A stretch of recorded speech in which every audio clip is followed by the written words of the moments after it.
você não quisesse receber visita, você fazia uma casa só de parede. Pois eu vou fazer. Quem é você mesmo? Eu sou o carteiro, eu vim entregar as cartas e as encomendas. Encomenda, eu não pedi nada recentemente.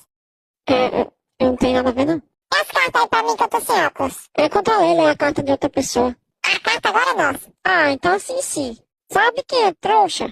Começa com vó e termina com C. Oxi. Minha avó Grace. Ah, eu não sei, cara. Não tá escrito quem escreveu.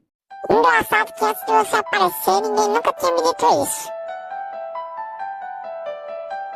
Deixa eu ler essa carta, vai. Eu não, você me deu a carta.